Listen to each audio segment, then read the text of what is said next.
Today we are going to learning about heredity and variation.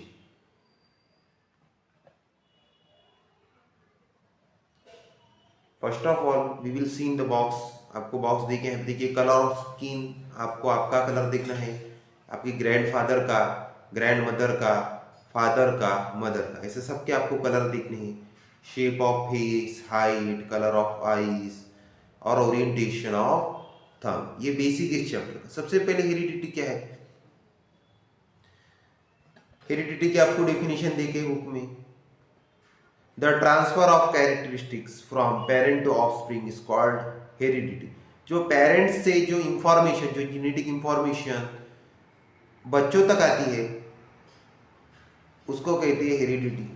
और variation का मतलब the change of genes, gene के अंदर में जो बदल होता है उसको कहते हैं वेरिएशन.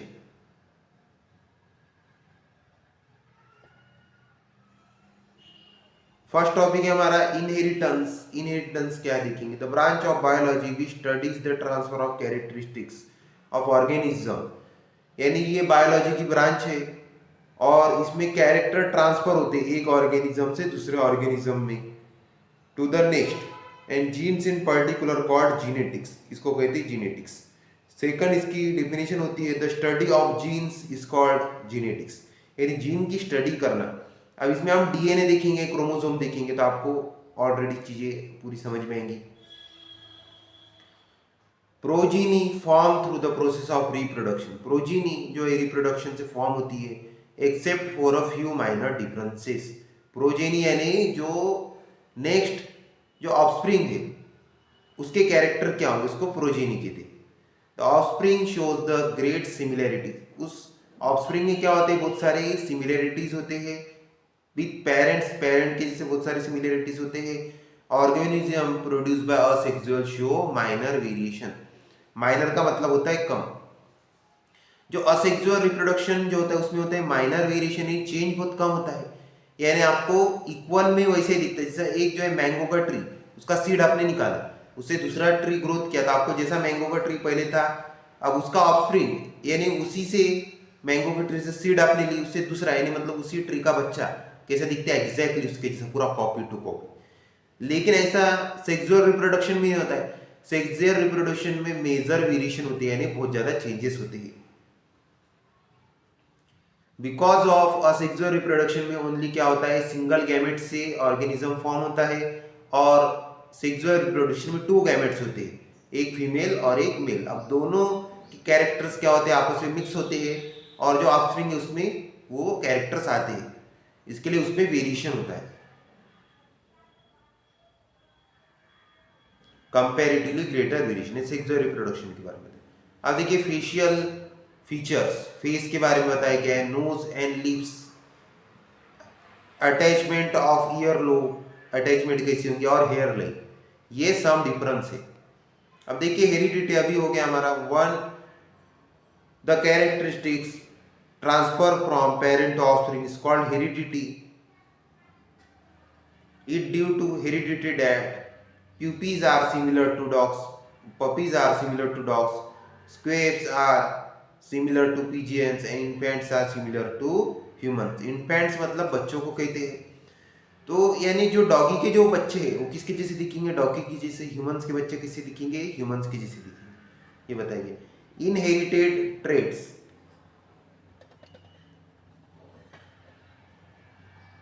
इनहेरिटेड ट्रेट्स क्या होते हैं देखो. Expression of traits similar between parent and offspring, there are some difference too. यानी उनमें क्या होता है पेरेंट और ऑफस्प्रिंग में बहुत ज्यादा क्या होता है डिफरेंस होता है. ये सब होता है हेरिडिटी के कारण. इफेक्ट ऑफ हेरिडिटी कहते हैं इसको, और मैकेनिज्म ऑफ हेरिडिटी भी कहा जाता है. Information necessary for protein synthesis in the cell store in DNA. जो भी इंफॉर्मेशन है पूरी हमारी ह्यूमन बॉडी की वो स्टोर होती है डीएनए में. ये इंफॉर्मेशन को कंटेन करता है synthesis of protein is called gene. अब इस डीएनए में छोटी छोटी सेगमेंट्स है, इसको जीन कहा जाता है. तो जीन की डेफिनेशन है the segment of DNA is called gene. It is necessary to know those protein with characteristics of organism. ये बहुत जरूरी है जानना कि ये रिलेशनशिप से क्या बनता है, प्रोटीन बनता है और उसमें सेंट्रल डोग्मा होता है, वो आप क्लास 10 में पढ़ेंगे डिटेल में, और न्यू ऑर्गेनिज्म फॉर्म होता है, उसको फर्टिलाइजेशन कहते हैं।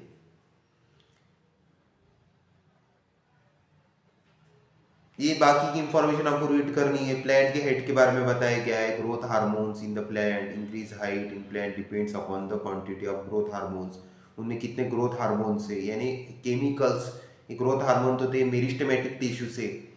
उसके बाद में क्वांटिटी का मतलब भी वही है कि उसमें कितने हैं। Produce by plant depends upon the efficiency of concern enzyme produce a greater quantity of hormone due to which the height of plant increase. तो जितना ज्यादा ग्रोथ हार्मोन रहेंगे उतनी ज्यादा क्या बढ़ेंगी, उसके हेड बढ़ेंगी। और एंजाइम से लेस है उसमें, यानी ग्रोथ हार्मोन कम है तो उसके हेड नहीं बढ़ेंगे, तो उसको हम श्रब्स कहते हैं। जो प्लांट छोटे उनको श्रब कहते हैं, जो प्लांट बड़े होते हैं जिनके हेड बढ़ जाते हैं उनको कहते हैं हम हर्ब्स। अब देखिए अगला है क्रोमोसोम्स। क्रोमोसोम्स यानी हमारे बॉडी में जो डीएनए है, तो बहुत सारे डीएनए मिलके बनते हैं क्रोमोसोम्स। हमारे सेल के अंदर में 23 पेयर्स ऑफ क्रोमोसोम होते हैं। देखिए आपके सामने स्ट्रक्चर है क्रोमोसोम का है। अब ये यहाँ पे दिख रहा है आपको एक छोटा सा धागा आपस में क्या हुआ है, कंडेंस गुता हुआ है और एक बड़ा स्ट्रक्चर बना, जैसा कपड़ा धागे धागे से कपड़ा बनता है, वैसे डीएनए के धागे से क्या बनता है, क्रोमोसोम बनता है। तो ये आपको डीएनए का धागा दिख रहा है, इसको डीएनए कहते हैं। अगला देखिए अब इसमें आर्म्स है, आर्म्स यानी अब इसमें क्यू आर्म पी आर्म, जो ऊपर का जो पार्ट है इसमें आपको दोनों हैंड के जैसे दिख रहे हैं वो है पी आर्म, और नीचे लेग्स के जैसे दिख रहे हैं वो है क्यू आर्म, और बीच में दोनों के बीच में मिडल में जो है उसको कहते हैं सेंट्रोमियर। अब जब सेल डिवीजन होता है तभी सेंट्रोमियर का कन्वर्जन होता है सेंट्रियोल के अंदर में से, और इसमें से ये दोनों भी क्रोमोसोम क्या होते हैं, हाफ डिवाइड हो जाते हैं। यानी आपको ऊपर में 2 हैंड और नीचे 2 लेग्स दिख रहे, तो ये हाफ डिवाइड हो जाते हैं, यानी 1 हैंड 1 लेग, 1 हैंड 1 लेग, ऐसा दोनों सेपरेट हो जाते हैं आपस से। और उसी के बाजू में एक नया उसका पेयर बनता है, उसको कहते हैं सेल डिवीजन, वो भी हम पढ़ेंगे, वो क्लास 10 में आपको। फिर ये क्रोमोसोम्स के बारे में इंफॉर्मेशन थी। अब यहाँ पे ईच क्रोमोसोम, हर क्रोमोसोम बनता है डीएनए से, डंबल शेप के जैसा दिखता है ये। उसके बाद में रीजन ऑफ ईच क्रोमोसोम, इसका रीजन जो भी आपको दिख रहा है इसको कहते हैं प्राइमरी कंस्ट्रिक्शन, और सेंट्रोमियर भी कहा जाता है। इसमें बीच में मिडल का जो पार्ट है उसको सेंट्रोमियर कहती है। ये 2 पार्ट के अंदर में डिवाइड होता है। ईच पार्ट, हर एक पार्ट को इसको क्या कहते हैं, आर्म कहते हैं।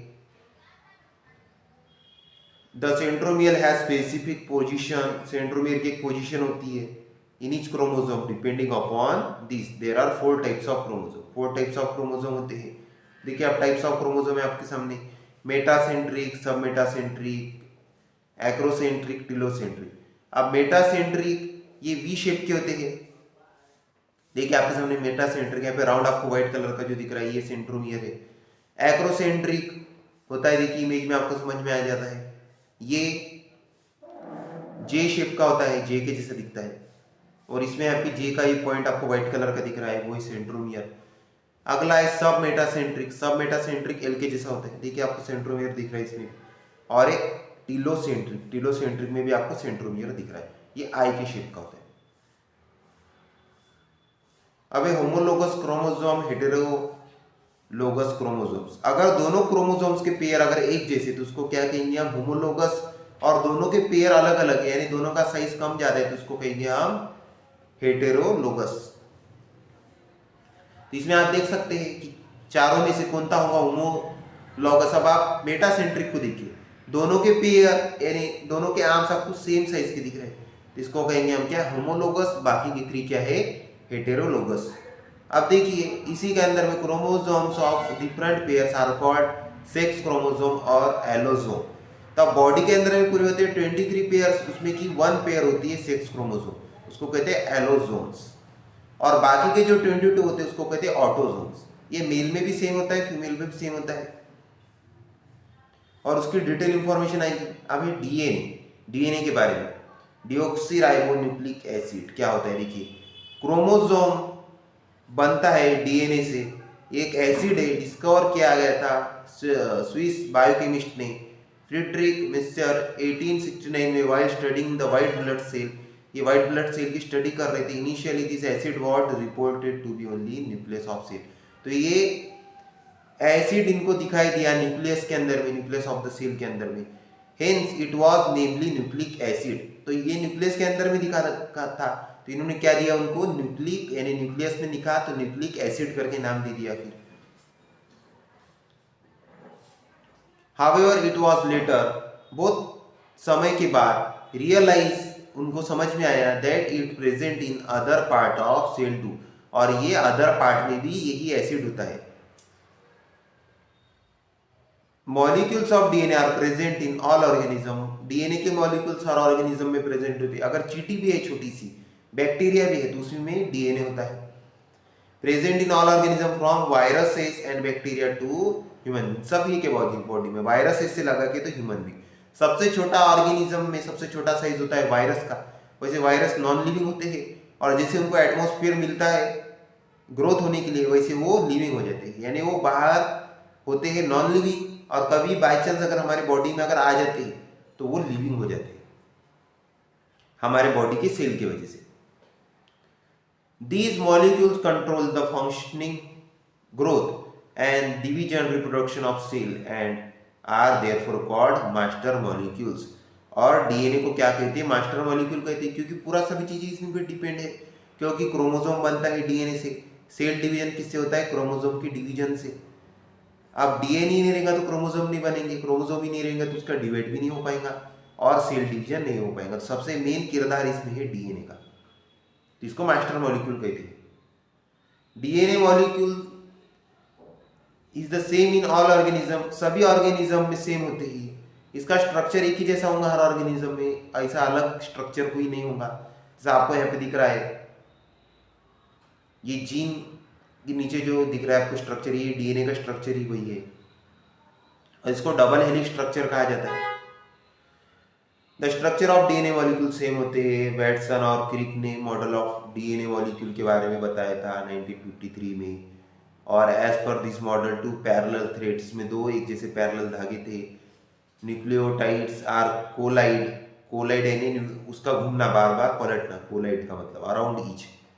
This arrangement is called double helix, और इस अरेंजमेंट को इन्होंने डबल हेलिक्स का नाम दिया। हेलिक्स कहते हैं रस्सी को ग्रीक वर्ड में, अब ये रस्सी के जैसे दिखते, दो रस्सी आपस में गुटी की है तो उसको कहते हैं double helix. This structure can be compared with the coiled and flexible ladder, तो इसको कॉइल्ड और फ्लेक्सिबल लैडर, यानी मतलब फ्लेक्सिबल का मतलब उसको आप क्या कर सकते हैं, स्मॉल एंड लार्ज कर सकते हैं, तो उसको फ्लेक्सिबल कहा गया, लैडर होता है। अगला देखिए, each strand of molecule DNA is many small molecules known as. अब इसका जो स्ट्रैंड है, जो एक स्ट्रैंड, आपको दो स्ट्रैंड है इसमें, एक हम कहेंगे वन स्ट्रैंड टू स्ट्रैंड, यानी फर्स्ट स्ट्रैंड ए स्ट्रैंड बी स्ट्रैंड पे आप उसको बोल सकते हैं। तो ये बना हुआ है न्यूक्लियोटाइड से। There are 4 types of nitrogen base, 4 types of nitrogen base उसमें, इसको कहते हैं एडेनाइन, थाइमिन, गुआनिन, साइटोसिन। तो इनको प्यूरिन्स कहा जाता है। एडेनाइन गुआनिन को प्यूरिन्स कहते हैं क्योंकि इसका डबल साइक्लिक स्ट्रक्चर होता है। बेंजीन रिंग आपने देखी होगी, उसको सिंगल साइक्लिक कहते हैं। दो बेंजीन रिंग अगर आपस में जुड़ के तो उसको कहते हैं डबल साइक्लिक। तो डबल साइक्लिक स्ट्रक्चर होता है प्यूरिन्स का, और पायरिमिडिन का होता है सिंगल। तो साइटोसिन और थाइमिन को कहते हैं पायरिमिडिन। तो इसमें नाइट्रोजन बेस और फॉस्फोरिक एसिड क्या होते हैं, आपस में ज्वाइंट होते हैं, मॉलिक्यूल ऑफ शुगर। तो type of nitrogen base nucleotides also are 4 type. Nucleotides के 4 टाइप्स है। Nucleotides are arranged in a chain. Nucleotide वही है जो नाइट्रोजन बेसिस के बारे में हमने पढ़ा, एडेनाइन, थाइमिन, गुआनिन, साइटोसिन। देखिए, DNA molecule compared to rails of ladder के जैसे दिखते हैं ये, molecule of sugar and phosphoric acid. Each rung of ladder is paired nitrogen bases. दोनों में क्या है, नाइट्रोजन बेसिस है। अब आपके सामने स्ट्रक्चर आएगा। Each rung of ladder is a pair nitrogen bases joint by, इनके बीच में एक बॉन्ड है जिसका नाम क्या कहते हैं, हाइड्रोजन बॉन्ड। एडेनाइन की पेयर लगती है थाइमिन के साथ में, तो आपको एटी याद रखना है, एटीजीसी या सीजी। अब देखिए आपके सामने एक स्ट्रक्चर आ चुका है डीएनए का। देखिए यहाँ पे न्यूक्लियस ऑफ सेल है, यहाँ पे आपको सेल दिख रहा है, सेल में न्यूक्लियस होता है, न्यूक्लियस के अंदर में डीएनए होता है, डीएनए से उसमें क्रोमोसोम बनता है। ये आपको न्यूक्लियस के अंदर का पार्ट दिख रहा है, ये क्रोमोसोम है। इसमें आपको कॉइल के जैसे दिख रहे हैं, कॉइल्ड स्ट्रक्चर, इसको क्रोमोसोम कहते हैं। और इसमें होता है डीएनए, ये डीएनए का स्ट्रक्चर है, जीन।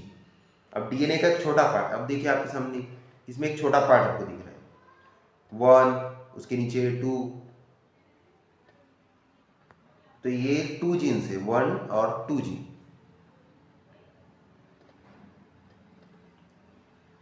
जीन का मतलब सिंगल पार्ट ऑफ डीएनए। अब देखिए आपके सामने स्ट्रक्चर है डीएनए का, CGAT, CGGC,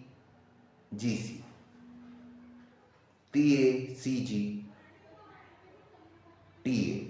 अब ये स्ट्रक्चर, अब यहाँ पे सी जो दिख रहा है आपको, इसको कहते हैं cytosine, G for guanine, A for adenine, T for thymine. इस तरीके से इसका क्या होता है, स्ट्रक्चर होता है।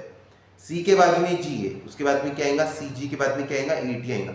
आपको AT से सीक्वेंस याद रखना है, AT CG, उसी के नीचे CG के नीचे CG का उल्टा क्या होगा GC, GC के नीचे अब ऊपर AT आया था, तो यहाँ पे क्या होगा TA, TA के बाद में वापस में क्या होगा CG का GC का CG, अब TA का CG के बाद में आएगा TA, फिर TA का, और अब ये पूरा जीन कंप्लीट हो चुका है।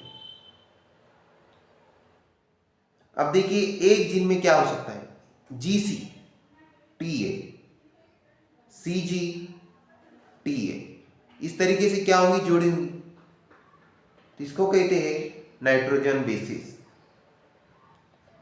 अभी इसमें बताया गया, हालांकि ये रिवर्सिबल ऑर्डर में होता है, पहले होता है CG, CG के बाद में होगा AT, AT के बाद में होगा GC, GC के बाद में होता है TA, TA के बाद में होता है CG। इस तरीके से जोड़ी बार बार वो चेंज होते रहती है, रिवर्स ऑर्डर में आते रहते हैं, तो इसको कहते हैं जीन्स का स्ट्रक्चर। अब जीन के बारे में देखो, ईच क्रोमोसोम, हर क्रोमोसोम बना है डीएनए मॉलिक्यूल से, और उसके सेगमेंट को कहते हैं gene.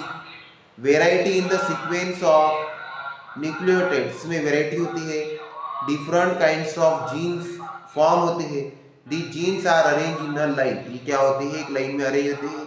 Gene control structure and function of cell, gene पूरे सेल का क्या करते हैं, स्ट्रक्चर और फंक्शन को कंट्रोल करते हैं। They transmit heredity characteristic, heredity characteristic को पहुंचाते parent to offspring, and they are said to be functional units of heredity, इनको नाम दिया गया ये क्या फंक्शनल यूनिट्स है। That is why many similarities are seen between the parent, बहुत सारी सिमिलरिटीज पेरेंट में और ऑफस्प्रिंग में पाई जाती है। इंफॉर्मेशन अबाउट प्रोटीन सिंथेसिस, इसको प्रोटीन सिंथेसिस कहते हैं, इसका दूसरा नाम है सेंट्रल डोग्मा।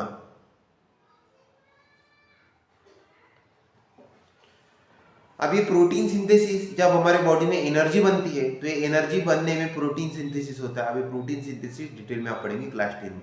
डीएनए फिंगरप्रिंटिंग होती है, देखो the sequence of genes in DNA of a person, genome of person is identified, तो उसका जीनोम यानी उसका जीन कैसा है, उसका स्ट्रक्चर, वो इसमें क्या किया जाता है, आइडेंटिफाई किया जाता है।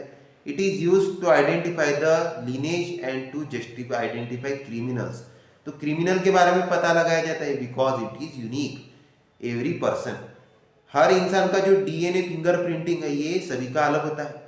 तो जो भी क्रिमिनल्स वगैरह कहीं भी चोरी वगैरह करने जाते हैं, तो इनके बाल हेयर्स वगैरह गिर सकते हैं, तो इनके हेयर में होता है डीएनए, उस डीएनए से क्या की जाती है, डीएनए फिंगरप्रिंटिंग की जाती है। तो फॉर एग्जाम्पल एक मॉल है, एक मॉल में अगर चोरी हो चुकी है, चोरी होने के बाद में अब फॉर एग्जाम्पल उनको जहाँ पे चोरी हुआ वहाँ पे ब्लड देखने मिलता है, या हेयर अगर दिखने मिलता है एक आधा गिरा हुआ, तो क्या करते हैं, पूरा मॉल में अलार्म बज जाता है, सभी लोगों को वहाँ पे स्टॉप कर देते हो, और पूरे जितने भी यानी मतलब पर्सन है सभी का क्या होता है, चेकिंग होता है। सभी का हेयर मिला तो सभी के हेयर क्या होंगे, चेक किए जाएंगे, सभी के हेयर का डीएनए फिंगरप्रिंटिंग होगा, फिर उतने में से पता चल जाता है कि आखिर ये हेयर किसका है। अब ये बड़े जैसे कि कोई गोल्ड की अगर शॉप है, बहुत बड़ा गोल्ड का अगर मॉल है, और वहाँ पे बहुत बड़ी अगर 50 लाख 1 करोड़ 5 लाख 10 लाख ऐसी बड़ी भी चोरी 1-2 लाख की भी होती, तो भी वो इतना ज़्यादा मतलब क्या करते उसको फिर जस्टिफाई करते।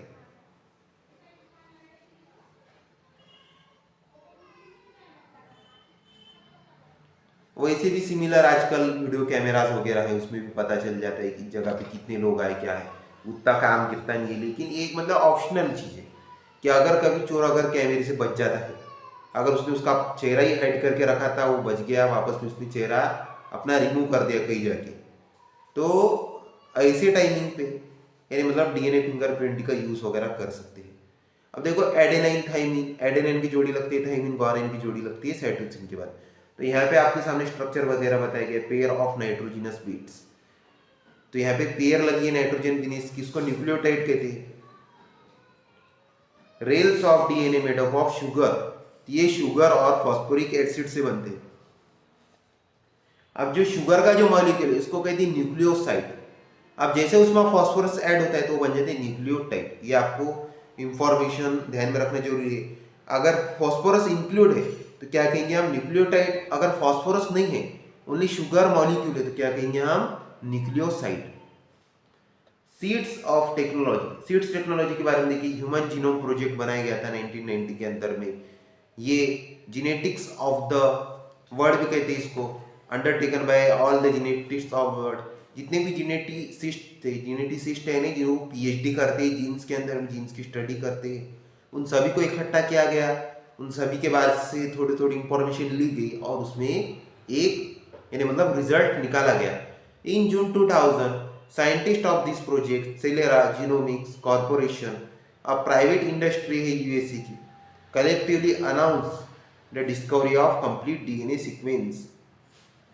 डीएनए सीक्वेंस के बारे में बताया गया इसमें, of the human genome. Genome यानी एवरीवन, सभी का डीएनए का जो स्ट्रक्चर है सेम होता है, बस उसमें जो कैरेक्टर्स है वो सभी के क्या होते हैं, अलग होते हैं। In the human genome is about 20 to 30,000. Later, scientists discovered the genome sequence of many microorganisms. Scientist ने बहुत सारे माइक्रो ऑर्गेनिज्म का जीनोम स्ट्रक्चर के बारे में पता लगाया, मतलब जीनोम कैरेक्टर्स के बारे में पता लगाया। Due to research in genomes, disease causing genes can be identified. तो जो डिसीज कॉजिंग जीन्स है यानी जिससे बीमारी वगैरह होती है बैक्टीरिया से, उसके बारे में पता लगाया गया। If the disease causing genes are identified, genetic order can be diagnosed. जैसे ही ये जेनेटिक डिसीज के बारे में पता चलता है वैसे क्या करते हैं, डायग्नोस। डायग्नोस का मतलब उसके बारे में जांच की जाती है लैब में, एंड प्रॉपरली उसको क्या किया जाता है, फिर ट्रीट किया जाता है। एक वेबसाइट भी www.genome.com। तो जीनोम का मतलब वही होता है, the study of genes is called genome, यानी जीन की स्टडी करना। उसको जेनेटिक्स भी कहते हैं और जीनोम भी कहते हैं। आरएनए देखिए, राइबोन्यूक्लिक एसिड, ये भी डीएनए के जैसा होता है, बस इसमें सिंगल स्ट्रैंड होता है। जैसे डीएनए में आपने कहा था 2 स्ट्रैंड थे, डबल हेलिक्स स्ट्रक्चर था, तो इसमें डबल हेलिक्स स्ट्रक्चर नहीं होता है, इसमें सिंगल हेलिक्स स्ट्रक्चर होता है, यानी मतलब एक ही स्ट्रैंड होता है। अब पूरा स्ट्रक्चर सेम होता है, इसमें ओनली चेंज होता है। जैसे कि आपने पहले पढ़े थे 4 नाइट्रोजन बेसिस, कहते हैं एडेनाइन, थाइमिन, ग्वानिन, साइटोसिन। तो इसमें होते हैं थाइमिन का रिप्लेस हो जाता है यूरेसिल के साथ में। देखिए आप 3rd नंबर की line, nitrogen bases adenine, guanine, cytosine and uracil. अब एडेनाइन की जोड़ी किसके साथ में लगती थी, थाइमिन के साथ में। तो अब यहाँ पे थाइमिन का कन्वर्जन किस में हो चुका है, यूरेसिल में। तो अब एडेनाइन की जोड़ी किसके साथ में लगेगी, यूरेसिल के साथ में। तो स्ट्रक्चर क्या बनेगा, AU और GC, इस तरीके से स्ट्रक्चर बनेंगे। Smallest unit of chain DNA इस कॉम्बिनेशन ऑफ राइबोस शुगर, इसमें राइबोस शुगर होती है, फॉस्फेट होती है। अब सेम ही है, राइबोस शुगर फॉस्फेट को कहते हैं न्यूक्लियोटाइड। नाइट्रोजिनस बेसिस होते हैं एडेनाइन, अब इसमें नाइट्रोजन बेसिस अभी आपने देख लिए, adenine, guanine, cytosine and uracil. अब आप इसको ऐसे पढ़ सकते हैं, एडेनाइन, यूरेसिल, ग्वानिन, साइटोसिन, वो भी सीक्वेंस आप बना सकते हैं। मैक्रोमोलिक्यूल्स यानी जो मॉलिक्यूल्स आपको आंखों से दिखाई देते उसको कहते हैं मैक्रोमोलिक्यूल्स। अब 3 टाइप्स ऑफ डीएनए, एक होता है आरआरएनए, एमआरएनए, टीआरएनए। आरआरएनए यानी राइबोसोमल आरएनए, आरएनए का फुल फॉर्म होता है ribonucleic acid, mRNA messenger RNA, transfer RNA, ऐसी 3। अब जो प्रोटीन सिंथेसिस होता है उसमें 3 आरएनए अपना रोल निभाते हैं, ये आप पूरा डिटेल में क्लास 10 में पढ़ेंगे। The molecule of RNA which is component of ribose, इसमें राइबोस होता है, organelle is called ribosomal RNA, ये होता है एंडोप्लाज्मिक रेटिकुलम। क्लास 8 में आपने सेल का चैप्टर पढ़ा होगा, उसमें एंडोप्लाज्मिक रेटिकुलम के ऊपर में होता है आरआरएनए। अगला है एमआरएनए। आरएनए मॉलिक्यूल, अब ये एमआरएनए होता है न्यूक्लियस के अंदर में होता है डीएनए। अब डीएनए क्या करता है, न्यूक्लियस के अंदर का अपना डुप्लीकेट रेप्लिका बनाता है। रेप्लिका यानी मतलब एक कॉपी बनाता है, जो वो भेजता है एंडोप्लाज्मिक रेटिकुलम। सेल आपको पता है, सेल में न्यूक्लियस होता है, न्यूक्लियस को लग के क्या होता है, एंडोप्लाज्मिक रेटिकुलम। मैं डायग्राम बना के आपको बता देता हूँ। ये सेल, ये न्यूक्लियस है, न्यूक्लियस के बाजू में होता है एंडोप्लाज्मिक रेटिकुलम।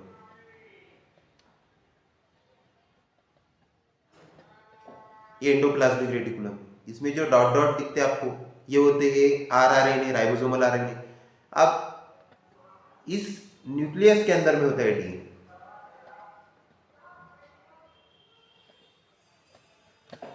इस न्यूक्लियस के अंदर में होता है डीएनए। अब डीएनए क्या करता है, अपनी एक डुप्लीकेट कॉपी बनाता है, इसको रेप्लिका कहते हैं।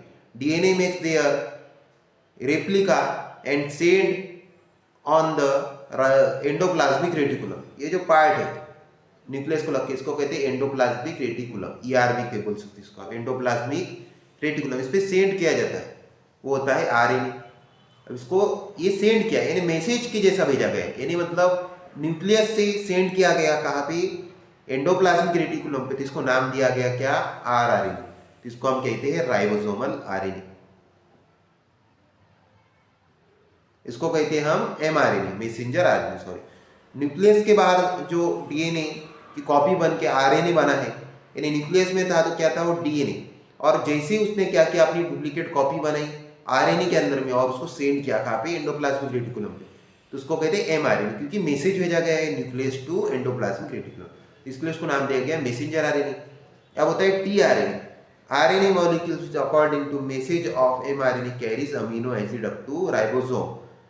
अब ये होता है सेल के अंदर में फैला हुआ टीआरएनए, क्या करता है, अमीनो एसिड लेके आता है सेल में से। इसका भी डायग्राम मैं आपको बना के बता देता हूँ। देखिए यहाँ पे टीआरएनए बताया गया आपको, ये सेल है, सेल में होता है न्यूक्लियस। अब ये जो साइटोप्लाज्म का पार्ट है, यहाँ पे होता है ये टीआरएनए। ये टीआरएनए यहाँ पे जिस जिस जगह पे अमीनो एसिड है उसको क्या करता है, इकट्ठा करता है, और ये ऊपर में इसको कैरी करता है। एक बार मैं इसको कट कर देता हूँ और एक बार आपको बताता हूँ छोटा। ये आपको टीआरएनए का डायग्राम दिख रहा होगा। ये टीआरएनए के ऊपर में एक छोटा सा ऐसे सर्कल बना हुआ है, इसको कहते हैं अमीनो एसिड की चेन। तो ये ऐसे पूरे अमीनो एसिड एक चेन में बनते हैं, और इसी को कहते हैं प्रोटीन सिंथेसिस। सेकंड नाम इसका सेंट्रल डोग्मा।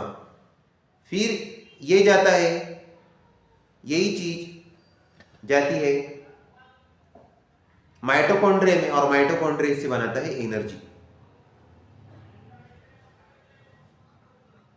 नेक्स्ट है Mendel principle of heredity. I hope आपको यहाँ तक का लेक्चर समझ में आएगा। लेक्चर जो है